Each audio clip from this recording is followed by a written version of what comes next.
Hello बच्चों, let's see this question. A. Does it take a more energy to get a satellite up to 1500 kilometer above the Earth than to put it in circular orbit once it is there? Second, what about 3185 kilometer? C. What about the 4500 kilometer? Take RE 6370 kilometer. सबसे पहले हम बात करते हैं की concept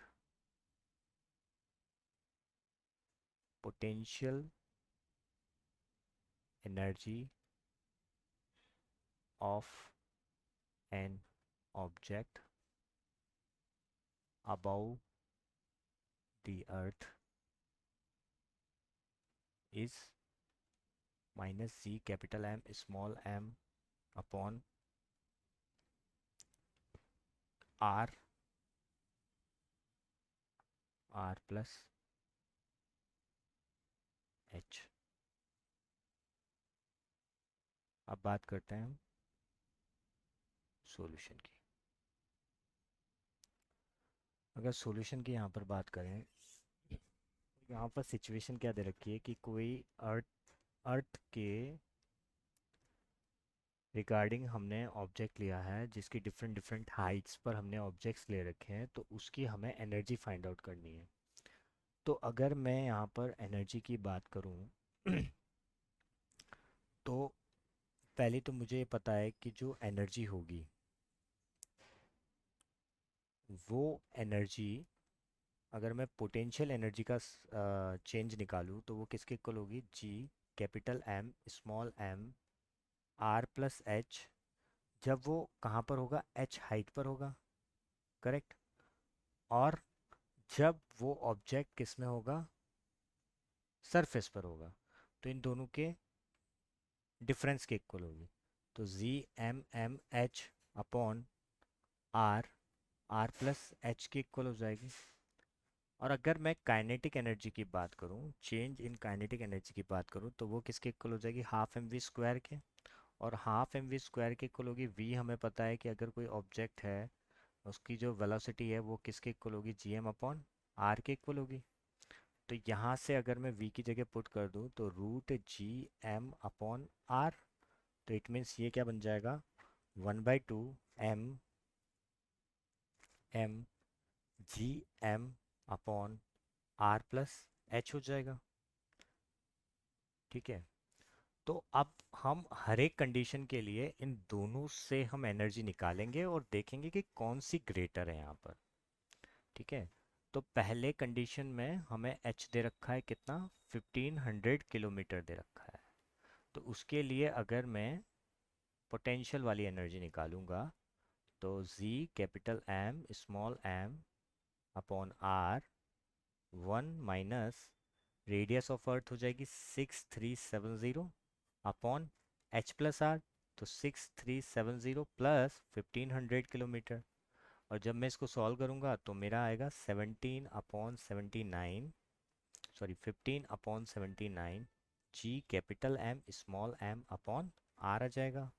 और ऐसे ही मैं अगर काइनेटिक एनर्जी से निकालूंगा तो वो हमारा क्या होता है? z capital M small M upon 2 R 1 sorry 1 upon 1 plus H upon R होता है. तो एच अपॉन आर होता है, तो ये 1500 किलोमीटर, आर है 6370. इसको भी सॉल्व करूंगा तो वो क्या आ जाएगा मेरा? 32.72 z capital M small M upon R. तो यहाँ पर कौन सा ग्रेटर हो रहा है? डेल E2 ग्रेटर हो रहा है डेल E1 से. तो ये तो हो गया मेरा फर्स्ट का सॉल्यूशन. अब मैं बी वाले की बात करूँ, सेम एज अगर मैं h बराबर 3185 किलोमीटर लेके चलूँगा तो मेरा जो डेल E1 है उसकी अगर मैं बात करूँ तो वो तो आ जाएगा, अगर मैं सॉल्व करूँगा G M m upon 3 R आ जाएगा. और डेल ई टू की अगर बात करूँगा उसको भी ऐसे सॉल्व करूँगा तो क्या आ जाएगा, G M m upon 3 R आ जाएगा।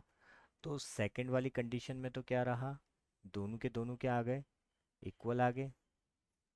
और ऐसे ही मैं सी के बारे में बात करूँगा तो सी के लिए मैं क्या पुट कर दूंगा, एच इक्वस टू 4500 किलोमीटर। और उसके लिए भी अगर मैं निकालूंगा तो जी एम एम यहाँ पर जैसे 2 आर और जी यहाँ पर निकलेगा जैसे 4 आर। तो यहाँ पर क्या ग्रेटर हो रहा है, डेल ई वन ग्रेटर हो रहा है डेल ई टू के। तो हमारा फाइनल सॉल्यूशन क्या होगा कि del E two is greater than two del E one. It means मतलब जो काइनेटिक एनर्जी होगी वो ग्रेटर होगी किससे, पोटेंशियल एनर्जी से, ए के लिए।